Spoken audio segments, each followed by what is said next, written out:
No, I got him to produce the Eagles. Well, they were produced by, this is before I was in the band, but they were produced by Glenn Johns. For years, people whispered about what really happened inside the Eagles' world, but nobody had the full picture. Now, at 77, Joe Walsh steps up and drops the truth about Don Henley. Stories full of tension, loyalty, and a bond tough enough to survive the wildest era in rock history. What went down between them? The real story hits fast. Back in 1975, Walsh walked into the studio with a guitar riff that roared like a muscle car tearing down the freeway. That wild idea turned into Life in the Fast Lane, one of the most iconic tracks on Hotel California. But behind the scenes, most people didn't know Don Henley resisted it at first. In a 2013 Rolling Stone interview, Walsh said Henley watched him tear through that riff and told him, "That's too wild, Joe. It doesn't fit the Eagles' style." And that kicked off weeks of disagreement. Walsh, with his fast-living, free-spirit vibe, wanted the track loud and fearless. Meanwhile, Henley, always hunting for depth, heard something different. A story hiding inside the riff, something sharp about luxury, danger, and how fame can twist a person's life.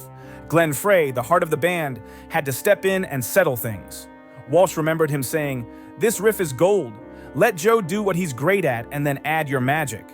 And after some heavy talks, Henley agreed. He wrote lyrics inspired by the band's chaotic 1970s lifestyle. Long nights, non-stop parties, and fame that never hit the brakes. The final track blended Walsh's electric guitar attack with Henley's intense vocals, creating that unmistakable Eagles sound. But their tension didn't fade. In a 2016 Sirius XM interview, Walsh said, Henley later asked him to tone down his solo, so Walsh slipped in a few sharp, edgy notes anyway, sending crowds into a frenzy. That tiny act of rebellion showed exactly how their creative push and pull worked, clashing, challenging, and somehow delivering one of the band's biggest hits. By the early 1990s, things grew even darker for Walsh. Alcohol and drugs had taken such a toll that he barely recognized himself. He drifted away from the stage, the studio, and even the friends who used to be closest to him. His life slid into a place so heavy that it threatened everything, his career and his future. But Henley, firm and loyal, refused to step aside while Walsh lost himself. In a 2017 Washington Post interview, Walsh admitted, "Don and Glenn Frey saved me. Without them, I wouldn't be here today." By 1994, as the Eagles geared up for their Hell Freezes Over reunion, Henley and Frey hit Walsh with a serious ultimatum. Walsh said in History of the Eagles, 2013, that Henley stared right into his eyes and told him, "Joe, either you get sober or there's no place for you in the Eagles. No bending the rules, no softening the blow. Just the truth." Henley didn't stop there. He personally took Walsh to a rehab center in Arizona, starting what would become a long, painful recovery, and through all those months, Henley kept checking in. During a 2016 CBS This Morning interview, Walsh said, "Don called me every week, asked how I was doing, but always reminded me, you have to do this yourself." A message tough enough to hit hard, yet caring enough to keep him fighting. Henley's tough-as-steel support became the power that pushed Walsh forward, even when old habits tried to drag him back. When Walsh finally finished rehab, Henley surprised him with something deeply personal, a brand new Fender Telecaster and a handwritten note that said, "Welcome back, Joe. Now go play like yourself." Walsh later admitted, "I cried when I read that. Don doesn't say much, but his actions speak volumes." That moment showed the world a side of Henley people rarely got to see, real, steady, and full of heart. Walsh's comeback wasn't just a return to big stages and bright lights. It showed the true human depth behind Henley, a guy many assumed was just strict and perfection-focused. Glenn Frey put it simply when he once said, "Don's tough because he cares. He wasn't going to let Joe destroy himself." For Walsh, that loyalty became something he'll carry forever, a bond born in crisis, bigger than fame and bigger than music.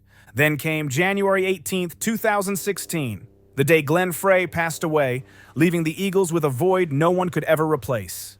Don Henley, who had been Frey's closest creative partner and longtime friend, fell into a grief he rarely let anyone see. Joe Walsh, standing beside him through all those years, saw that vulnerable moment up close. In a 2018 Billboard interview, Walsh shared, "I had never seen Don that fragile.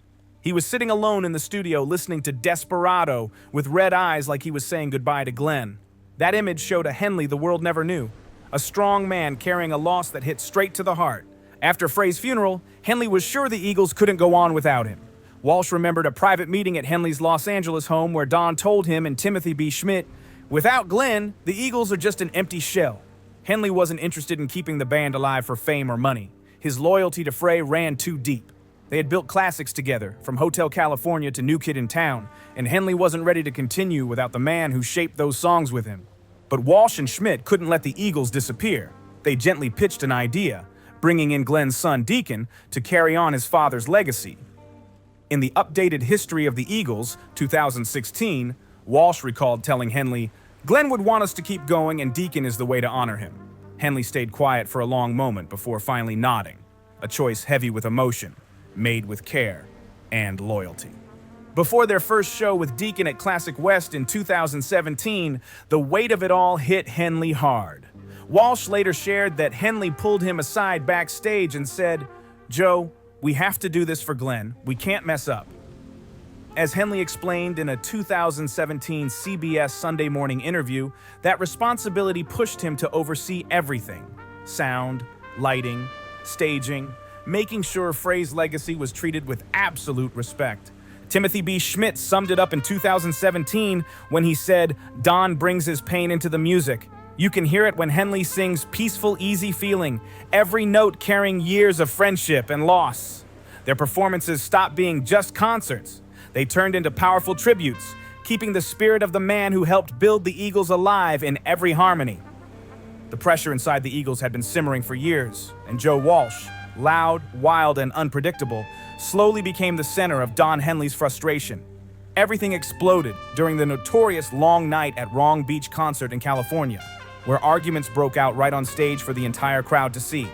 Walsh later described the madness in the 2013 History of the Eagles documentary, saying, "Don and Glenn Frey were arguing right on stage, nearly came to blows.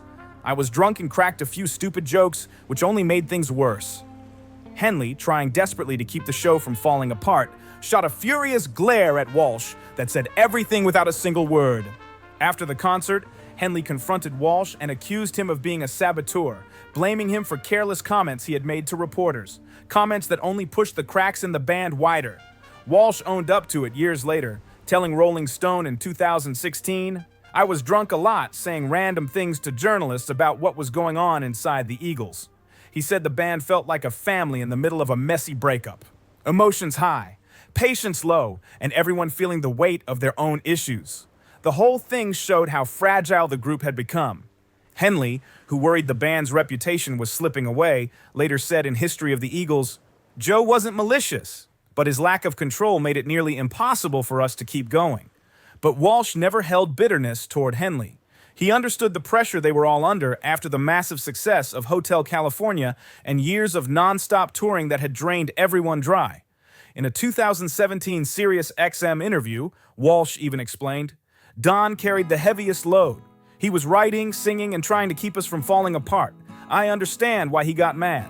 Even after the Eagles finally cracked, Henley would still check on Walsh, quietly calling him every now and then without ever bringing up the band. A quiet sign of loyalty that Walsh never forgot. This whole chaotic chapter revealed the sharp contrast between Henley's need for order and Walsh's wild, spontaneous energy. Over time, that difference, instead of tearing them apart forever, actually laid the groundwork for rebuilding a better understanding between them. Timothy B. Schmidt summed it up best in a 2016 Billboard interview when he said, "Well, Henley was tough on Walsh because he cared deeply about the band. They clashed often, but underneath it all, mutual respect endured. That respect was the glue that never fully broke, even during their darkest years." Rumors of rivalry fired up again when people noticed that both Walsh and Henley had once been romantically involved with Stevie Nicks, the legendary Fleetwood Mac singer. Walsh, always straight up about things, shut down the gossip in a 2019 classic rock interview, saying, "I started dating Stevie in 1983, long after she and Don had broken up. I didn't steal Stevie from Don. People just like to exaggerate." He said Henley almost never mentioned Nicks around him, always keeping his personal life locked away. Walsh said he heard from Timothy B. Schmidt that Henley had been deeply heartbroken after his breakup with Nicks back in the late 1970s, and on the Howard Stern Show in 2018, Walsh added, "But Tim said Don had a tough time, especially when Stevie got pregnant, and decided not to keep the baby. Walsh respected Henley's privacy and never pushed for details, knowing some wounds don't need an audience.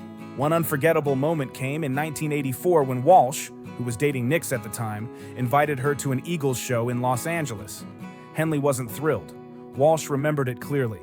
Don pulled me aside and said, "Joe, don't complicate things. Focus on the show." That quick exchange made the differences in their personalities clear again. Walsh living life like a wild spark, and Henley operating with tight control, keeping personal drama far away from business. Glenn Frey captured it perfectly in the 2013 History of the Eagles film when he said, "Don doesn't like personal drama getting in the way of business. Joe's the opposite. He lives like it's a party." Despite all the gossip, Walsh insisted there was never tension between him and Henley over Stevie Nicks. "Don and I never fought about Stevie. Relationships are private and we respected that." Walsh's calm response proved that their bond went deeper than rumors could reach. Don Henley wasn't just the Eagles' lead vocalist. He was the strategist, the anchor, the driving force steering the band toward a legacy that would outlive all of them. His intensity, his discipline, and his unshakable commitment shaped their story in ways only the people closest to him truly understood. By the late 1970s, Don Henley's razor-sharp focus on songwriting and production shaped the entire Eagles sound, making sure every track hit with real emotion instead of just noise. Joe Walsh said in a 2019 Sirius XM interview that Don could sit for hours tweaking one chorus, changing a single word because it didn't feel right emotionally. That intensity is exactly what pushed the band to another level. A perfect example was "Heartache Tonight," where Henley and Glenn Frey worked non-stop to blend Walsh's high-energy guitar style with lyrics that carried real weight. Walsh later admitted, "Without Don, the song would have been just another rock track." Henley's drive for detail turned simple riffs into music that lasted decades. Henley also protected the Eagles' reputation like a guard dog. After their 1980 split, he shot down massive reunion offers, saying the band had to stand for art, not quick cash. That stance kept the group's integrity intact and set the stage for the powerful Hell Freezes Over comeback in 1994. Henley brought that same intensity to live shows too. Walsh remembered 2008 rehearsals where Henley made them run Lion Eyes over and over until every harmony locked in perfectly. Don Felder even said in 2008, "Don sets the bar while every note, every nuance was scrutinized," proving how locked in Henley was about quality. But even in that serious environment, Walsh found ways to crack the tension. During a 2001 rehearsal, Walsh played a playful piece of "Sweet Home Alabama" just to lighten the mood. And he said in 2017, "Everyone burst out laughing except Don. He glared, but I saw the corner of his mouth twitch. That was my win." Moments like that showed how Henley's discipline and Walsh's loose, free-spirited vibe kept the band fiery and creative. Now at 77, Joe Walsh and Don Henley still leave their fingerprints all over the music world. Walsh, sober since 1994, rebuilt his life with real stability and purpose. He lives in Los Angeles with his wife, Marjorie Bach, whom he married in 2008, and he still works actively in music. He tours with the Eagles on carefully planned schedules to protect his health, jumps in to play guitar for other artists, and stays passionate about amateur radio. He's owned station WB6ACU since he was 12. On top of that, he runs VetsAid, a charity helping homeless veterans, showing just how much heart he carries. Henley, meanwhile, now enjoys a quieter life in Dallas with his wife, Sharon Summerall, whom he married in 1995, along with their 3 grown children. He focuses on his music, meaningful causes, and protecting the Eagles' legendary legacy.